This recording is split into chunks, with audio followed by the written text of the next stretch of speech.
ಎಲ್ಲರಿಗೂ ನಮಸ್ಕಾರ. ಬನ್ನಿ, ಇವತ್ತು ಕಾನೂನನ್ನ ಒಂದು ಕಷ್ಟವಾದ ನಿಯಮಗಳ ಪುಸ್ತಕ ಅಂತ ನೋಡೋದು ಬೇಡ. ಬದಲಿಗೆ ನ್ಯಾಯಕ್ಕಾಗಿ ನಾವು ಬಳಸಬಹುದಾದ ಒಂದು ಟೂಲ್ ಬಾಕ್ಸ್ ಅಂತ ನೋಡೋಣ. ಇವತ್ತಿನ ನಮ್ಮ ಚರ್ಚೆಯ ವಿಷಯ ಸ್ಪೆಸಿಫಿಕ್ ರಿಲೀಫ್ ಆಕ್ಟ್, ಅಂದ್ರೆ ನಿರ್ದಿಷ್ಟ ಪರಿಹಾರ ಕಾಯ್ದೆ. ಇದು ಸಿವಿಲ್ ಕಾನೂನಿನಲ್ಲಿ ಒಂದು ಬಹಳ ಮುಖ್ಯವಾದ ಅಸ್ತ್ರ. ಒಂದು ಸನ್ನಿವೇಶವನ್ನ ಕಲ್ಪಿಸ್ಕೊಳ್ಳಿ. ನಿಮ್ಮ ಪೂರ್ವಜರಿಂದ ಬಂದ ಬೆಲೆ ಕಟ್ಟಲಾಗದ ಒಂದು ವಸ್ತು ನಿಮ್ಮಲ್ಲಿದೆ. ಯಾರೋ ಅದನ್ನ ಕೊಂಡ್ಕೊಳ್ಳೋಕೆ ಒಪ್ಪಿ ಆಮೇಲೆ ಮನ್ಸು ಬದಲಾಯಿಸಿದ್ರೆ ಕೇವಲ ಹಣದ ಪರಿಹಾರ ಆ ನಷ್ಟವನ್ನ ತುಂಬೋಕಾಗುತ್ತಾ? ಖಂಡಿತ ಇಲ್ಲ ಅಲ್ವಾ? ಕೆಲವು ವಸ್ತುಗಳಿಗೆ, ಕೆಲವು ಭರವಸೆಗಳಿಗೆ ಹಣ ಸಮಾನ ಆಗೋಕೆ ಸಾಧ್ಯವೇ ಇಲ್ಲ. ಇಂತಹ ಸಂದರ್ಭಗಳಲ್ಲೇ ಈ ಕಾಯ್ದೆ ನಮಗೆ ಸಹಾಯಕ್ಕೆ ಬರೋದು. ಸರಿ, ಈ ಇಡೀ ವಿಷಯವನ್ನ ನಾವು ಹೇಗೆ ಅರ್ಥ ಮಾಡ್ಕೊಳ್ಳೋಣ? ಮೊದಲು ಈ ಟೂಲ್ ಬಾಕ್ಸ್ನ ಬೇಸಿಕ್ ಕಾನ್ಸೆಪ್ಟ್ಗಳನ್ನ ನೋಡೋಣ. ಆಮೇಲೆ ಒಂದೊಂದೇ ಟೂಲ್ ಬಗ್ಗೆ ತಿಳ್ಕೊಳ್ಳೋಣ. ಅಂದ್ರೆ ಆಸ್ತಿ ವಾಪಸ್ ಪಡೆಯೋದು ಹೇಗೆ, ಕೊಟ್ಟ ಮಾತನ್ನು ಉಳಿಸ್ಕೊಳ್ಳೋದು ಹೇಗೆ, ತಪ್ಪಾದ ಡಾಕ್ಯುಮೆಂಟ್ಸ್ಗಳನ್ನ ಸರಿ ಮಾಡೋದು, ಮತ್ತೆ ಮುಂದೆ ಆಗ್ಬೋದಾದ ತಪ್ಪುಗಳನ್ನ ತಡೆಯೋದು ಹೇಗೆ ಅಂತ. ಕೊನೆಗೆ ಈ ಎಲ್ಲಾ ಟೂಲ್ಗಳನ್ನ ಯಾರೂ ಹೇಗ್ ಬಳಸಬೇಕು ಅಂತ ನಿರ್ಧಾರ ಮಾಡುವ ನ್ಯಾಯಾಧೀಶರ ಪಾತ್ರದ ಬಗ್ಗೆನೂ ಮಾತಾಡೋಣ. ಈ ಟೂಲ್ ಬಾಕ್ಸ್ ಬಳಸೋಕೆ ಶುರು ಮಾಡೋ ಮುಂಚೆ ಕೆಲವು ಮೂಲಭೂತ ವಿಚಾರಗಳನ್ನ ಅರ್ಥ ಮಾಡ್ಕೊಳ್ಳೋದು ತುಂಬಾ ಮುಖ್ಯ. ಈ ಕಾಯ್ದೆಯ ಹಿಂದಿರೋದು ಒಂದು ಸರಳ ತತ್ವ: ಎಲ್ಲಿ ತಪ್ಪಾಗುತ್ತೋ ಅಲ್ಲಿ ಅದಕ್ಕೊಂದು ಪರಿಹಾರ ಇರ್ಲೇಬೇಕು. ಅಂದ್ರೆ ಯಾವುದೇ ಕಾನೂನು ಬಾಹಿರ ಕೆಲ್ಸ ನಡೆದ್ರೆ ಅದಕ್ಕೆ ಒಂದು ರೆಮಿಡಿ ಇದ್ದೇ ಇರುತ್ತೆ. ಹಾಗಾದ್ರೆ ಈ ನಿರ್ದಿಷ್ಟ ಪರಿಹಾರ ಅಥವಾ ಸ್ಪೆಸಿಫಿಕ್ ರಿಲೀಫ್ ಅಂದ್ರೆ ಏನು ಗೊತ್ತಾ? ಸಿಂಪಲ್ ಆಗಿ ಹೇಳೋದಾದ್ರೆ, ಹಣ ಕೊಟ್ಟು ಜಾರ್ಕೊಳ್ಳೋದು ಬಿಟ್ಟು ಕೋರ್ಟ್ ಒಬ್ಬ ವ್ಯಕ್ತಿಗೆ ನೀವೇನ್ ಮಾತ್ಕೊಟ್ಟಿದ್ರಿ ಅದನ್ನೇ ಮಾಡಿ ಮುಗ್ಸಿ ಅಂತ ಆದೇಶ ಕೊಡೋದು. ಇದು ನಷ್ಟ ತುಂಬಿಸೋದಲ್ಲ, ಬದಲಾಗಿ ಒಪ್ಪಂದವನ್ನ ಅಕ್ಷರಶಃ ಪಾಲಿಸುವಂತೆ ಮಾಡೋದು. ಈಗ ಕಾನೂನಿನ ಒಂದು ಇಂಟ್ರೆಸ್ಟಿಂಗ್ ಕಾನ್ಸೆಪ್ಟ್ ನೋಡೋಣ. ಸ್ವಾಧೀನ ಅಥವಾ ಪೊಸೆಷನ್ ಅಂದ್ರೆ ಕಾನೂನಿನ ಪ್ರಕಾರ ಸುಮ್ನೆ ಒಂದು ವಸ್ತುವನ್ನ ಕೈಯಲ್ಲಿ ಹಿಡ್ಕೊಳ್ಳೋದಲ್ಲ, ಅದಕ್ಕೆ 2 ಅಂಶಗಳು ಬೇಕೇ ಬೇಕು. ಒಂದು, ಕಾರ್ಪಸ್ ಅಂದ್ರೆ ಆ ವಸ್ತುವಿನ ಮೇಲೆ ನಿಮ್ಮ ಭೌತಿಕ ಹಿಡಿತ ಇರಬೇಕು. ಇನ್ನೊಂದು, ಆನಿಮಸ್ ಅಂದ್ರೆ ಅದನ್ನ ನಿಯಂತ್ರಿಸೋ ಉದ್ದೇಶ ನಿಮಗಿರ್ಬೇಕು. ಇವೆರಡೂ ಸೇರಿದ್ರೆ ಮಾತ್ರನೇ ಅದಕ್ಕೆ ಕಾನೂನಿನ ಪ್ರಕಾರ ಪೊಸೆಷನ್ ಅಂತಾರೆ. ಸರಿ, ಈಗ ನಮ್ಮ ಟೂಲ್ ಬಾಕ್ಸ್ನ ಮೊದಲನೇ ಟೂಲ್ ಕಡೆ ಹೋಗೋಣ. ಯಾರಾದ್ರೂ ನಮ್ಮ ಆಸ್ತಿಯನ್ನ ಅನ್ಯಾಯವಾಗಿ ಕಿತ್ಕೊಂಡ್ರೆ ಏನ್ ಮಾಡೋದು? ಅದು ಸ್ಥಿರಾಸ್ತಿಯಾಗಿರಬಹುದು ಅಥವಾ ಚರಾಸ್ತಿಯಾಗಿರಬಹುದು. ಅದನ್ನ ವಾಪಸ್ ಪಡೆಯೋದು ಹೇಗೆ ಅನ್ನೋದಕ್ಕೆ ಈ ಟೂಲ್ ಉತ್ತರ ಕೊಡುತ್ತೆ. ನೋಡಿ, ಸ್ಥಿರಾಸ್ತಿ ಅಥವಾ ಇಮ್ಮೂವಬಲ್ ಪ್ರಾಪರ್ಟಿ ವಿಷಯದಲ್ಲಿ 2 ದಾರಿಗಳಿವೆ.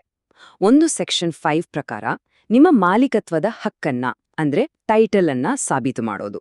ಇದಕ್ಕೆ 12 ವರ್ಷ ಟೈಮ್ ಇರುತ್ತೆ.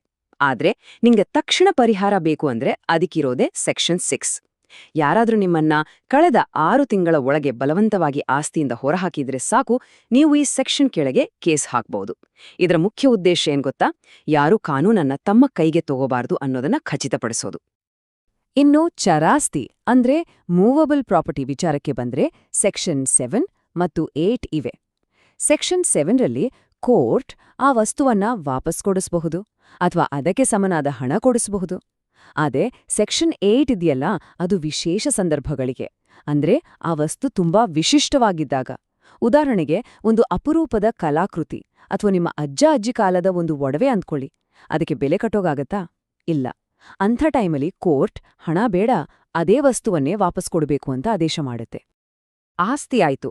ಈಗ ಮಾತು ಅಂದ್ರೆ ಭರವಸೆಗಳ ಕಡೆ ಬರೋಣ. ನಾವು ಮಾಡ್ಕೊಳ್ಳುವ ಒಪ್ಪಂದಗಳು, ಕಾಂಟ್ರಾಕ್ಟ್ಗಳು. ಯಾರಾದ್ರೂ ಒಂದು ಒಪ್ಪಂದ ಮಾಡ್ಕೊಂಡು ಆಮೇಲೆ ಅದನ್ನ ಮುರಿದ್ರೆ ಅವರನ್ನ ಆ ಮಾತು ಉಳಿಸ್ಕೊಳ್ಳುವಂತೆ ಮಾಡೋದು ಹೇಗೆ? ಅದಕ್ಕಿರೋದೇ ನಮ್ಮ 2ನೇ ಟೂಲ್.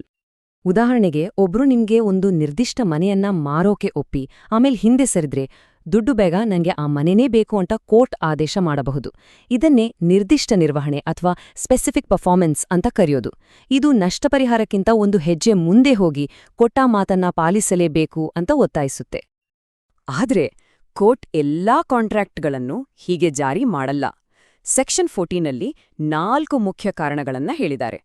ಮೊದಲನೇದು, ಹಣವೇ ಒಳ್ಳೆ ಪರಿಹಾರ ಅಂತಾದ್ರೆ ಕೋರ್ಟ್ ಮಧ್ಯಪ್ರವೇಶ ಸಲ್ಲ. 2ನೇದು, ಒಬ್ಬ ಗಾಯಕನಿಗೆ ನೀನ್ ಹಾಡ್ಲೇಬೇಕು ಅಂತ ಕೋರ್ಟ್ ಒತ್ತಾಯ ಮಾಡಕ್ಕಾಗಲ್ಲ ಅಲ್ವಾ, ಯಾಕೆಂದ್ರೆ ಅದು ಅವರ ವೈಯಕ್ತಿಕ ಕೌಶಲ್ಯ. ಹಾಗೇನೆ ಸುಲಭವಾಗಿ ರದ್ದು ಮಾಡಬಹುದಾದ ಅಥವಾ ದಿನನಿತ್ಯ ಮೇಲ್ವಿಚಾರಣೆ ಬೇಕಾಗೋ ಒಪ್ಪಂದಗಳನ್ನು ಕೋರ್ಟ್ ಜಾರಿಗೊಳಿಸುವುದಿಲ್ಲ. ಇಲ್ಲಿ ಒಂದು ವಿಷಯವನ್ನ ಗಮನಿಸಲೇಬೇಕು. ಇದು ತುಂಬಾನೇ ಮುಖ್ಯವಾದ ವಿಷಯ. ಯಾರು ಕೋರ್ಟ್ನ ಸಹಾಯ ಕೇಳ್ತಾರೋ ಅವರು ಒಪ್ಪಂದದ ತಮ್ಮ ಭಾಗದ ಜವಾಬ್ದಾರಿಯನ್ನ ಪೂರೈಸಲು ಯಾವಾಗಲೂ ಸಿದ್ಧರಾಗಿ ಮತ್ತು ಇಚ್ಛೆಯಿಂದ ಇದ್ರು ಅಂತ ಸಾಬೀತು ಮಾಡ್ಲೇಬೇಕು. ಇದರಲ್ಲಿ ಯಾವುದೇ ಕಾಂಪ್ರಮೈಸ್ ಇಲ್ಲ. ಅಷ್ಟೇ ಅಲ್ಲ, ಕೋರ್ಟ್ ಸಹಾಯ ಕೇಳೋಕ್ ಬರೋರ ಕೈಗಳು ಕ್ಲೀನಾಗಿರ್ಬೇಕು. ಅವ್ರು ತಾವೇ ಏನಾದ್ರೂ ವಂಚನೆ ಮಾಡಿದ್ರೆ ಅಥವಾ ತಮ್ಮ ಜವಾಬ್ದಾರಿ ನಿಭಾಯಿಸೋಕ್ ಆಗದೇ ಇದ್ರೆ ಮತ್ತೆ ಮುಖ್ಯವಾಗಿ ತಮ್ಮ ಕೆಲ್ಸ ಮಾಡೋಕೆ ಸಿದ್ಧರಿರ್ಲಿಲ್ಲ ಅಂತ ಗೊತ್ತಾದ್ರೆ ಕೋರ್ಟ್ ಅವರಿಗೆ ಸಹಾಯ ಮಾಡಲ್ಲ. ಸರಿ, ಒಂದು ಡೀಲನ್ನ ಜಾರಿ ಮಾಡೋದು ಮಾತ್ರ ಅಲ್ಲ, ಕೆಲವೊಮ್ಮೆ ಅದ್ರಲ್ಲಿರೋ ತಪ್ಪುಗಳನ್ನ ಸರಿಪಡಿಸ್ಬೇಕಾಗುತ್ತೆ ಅಥವಾ ಪೂರ್ತಿಯಾಗಿ ರದ್ದು ಮಾಡ್ಬೇಕಾಗುತ್ತೆ. ಅದಕ್ಕೆ ನಮ್ಮ ಟೂಲ್ಬಾಕ್ಸ್ನಲ್ಲಿರೋ ಮುಂದಿನ ಪರಿಕರಗಳು ಸಹಾಯಕ್ಕೆ ಬರ್ತವೆ. ನೋಡೋಣ ಬನ್ನಿ. ಇಲ್ಲಿ 2 ಮುಖ್ಯ ಟೂಲ್ಸ್ ಇವೆ. ಒಂದು ತಿದ್ದುಪಡಿ ಅಥವಾ ರೆಕ್ಟಿಫಿಕೇಷನ್, ಅಂದ್ರೆ ವಂಚನೆಯಿಂದ ಅಥವಾ ಇಬ್ಬರ ತಪ್ಪಿನಿಂದ ಡಾಕ್ಯುಮೆಂಟಲ್ಲಿ ಏನೋ ಒಂದು ತಪ್ಪು ಬರೆದಿದ್ರೆ ಅದನ್ನ ಸರಿಪಡಿಸಿ ನಿಜವಾದ ಒಪ್ಪಂದ ಹೇಗಿತ್ತೋ ಹಾಗೆ ಮಾಡೋದು. ಇನ್ನೊಂದು ರದ್ದತಿ ಅಥವಾ ಕ್ಯಾನ್ಸಲೇಷನ್, ಅಂದ್ರೆ ಆ ಡಾಕ್ಯುಮೆಂಟ್ ಮೊದಲಿಂದನೂ ಸರಿಯಿಲ್ಲ, ಅದನ್ನ ಹಾಗೆ ಬಿಟ್ರೆ ಮುಂದೆ ತೊಂದರೆ ಆಗತ್ತೆ ಅನ್ನೋವಾಗ ಅದನ್ನ ಪೂರ್ತಿಯಾಗಿ ಅಸಿಂಧುಗೊಳಿಸೋದು. ಇಲ್ಲಿಯವರೆಗೆ ನಾವು ನೋಡಿದ್ದೆಲ್ಲ ಸಮಸ್ಯೆ ಆದ್ಮೇಲೆ ಅದನ್ನ ಸರಿಪಡಿಸೋದು. ಆದ್ರೆ ಒಂದು ತಪ್ಪು ಆಗೋದಕ್ಕಿಂತ ಮುಂಚೆನೇ ಅದನ್ನ ತಡೆಯೋಕ್ಕಾಗಲ್ವಾ? ಖಂಡಿತ ಸಾಧ್ಯ. ಅದಕ್ಕಾಗಿಯೇ ನಮ್ಮ ಟೂಲ್ ಬಾಕ್ಸ್ನಲ್ಲಿ ಮುಂದಿನ ಪರಿಕರ ಇರೋದು. ಇದನ್ನ ತಡೆಯಾಜ್ಞೆ ಅಥವಾ ಇಂಜಂಕ್ಷನ್ ಅಂತ ಕರಿತೀವಿ. ಇದು ಕೋರ್ಟ್ ಕೊಡುವ ಒಂದು ಸ್ಟಾಪ್ ಸಿಗ್ನಲ್ ಇದ್ದ ಹಾಗೆ. ಇದು ಒಬ್ಬ ವ್ಯಕ್ತಿಯನ್ನ ಒಂದು ಕೆಲ್ಸ ಮಾಡದಂತೆ ತಡಿಬಹುದು ಅಥವಾ ಕೆಲವು ಸಾರಿ ಒಂದು ಕೆಲ್ಸವನ್ನ ಮಾಡುವಂತೆ ಒತ್ತಾಯ ಕೂಡ ಮಾಡ್ಬೋದು. ಇದರಲ್ಲಿ 2 ಮುಖ್ಯ ವಿಧಗಳಿವೆ.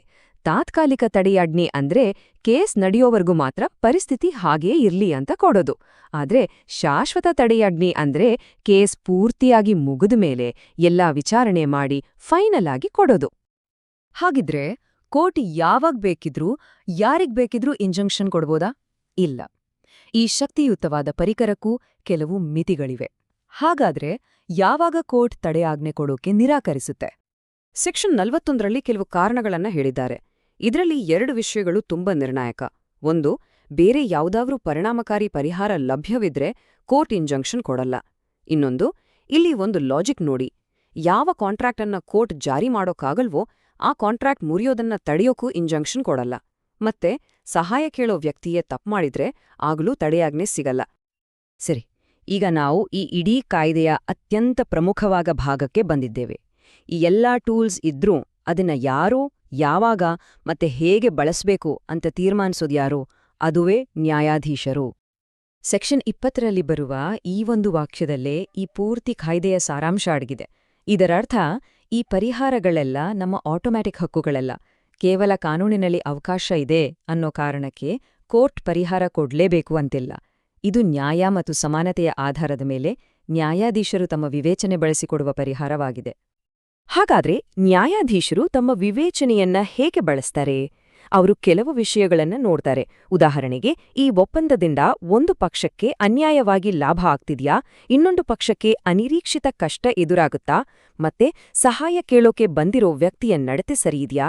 ಈ ಎಲ್ಲಾ ಅಂಶಗಳನ್ನ ಪರಿಗಣಿಸಿಯೇ ಅಂತಿಮ ನಿರ್ಧಾರವನ್ನ ತೆಗೆದುಕೊಳ್ಳಲಾಗುತ್ತೆ. ಹಾಗಾದ್ರೆ ಕಾನೂನು ಪ್ರತಿಯೊಂದು ಸಿವಿಲ್ ತಪ್ಪಿಗೂ ಒಂದು ಪರಿಹಾರದ ಉಪಕರಣವನ್ನ ನಮ್ ಕೈಗೆ ಕೊಡುತ್ತೆ. ಆದ್ರೆ ನಿಜವಾದ ನ್ಯಾಯ ಇರೋದೆಲ್ಲಿ? ಕೇವಲ ಕಾನೂನಿನ ಪುಸ್ತಕದ ಪುಟಗಳಲ್ಲಿರೋ ಅಕ್ಷರಗಳಲ್ಲ, ಅಥವಾ ಆ ಕಾನೂನುಗಳನ್ನ ಸಂದರ್ಭಕ್ಕೆ ತಕ್ಕಂತೆ ವಿವೇಕದಿಂದ ಬಳಸುವ ನ್ಯಾಯಾಧೀಶರ ನಿರ್ಧಾರದಲ್ಲ. ಇದು ನಾವು ಯೋಚಿಸಬೇಕಾದ ಪ್ರಶ್ನೆ.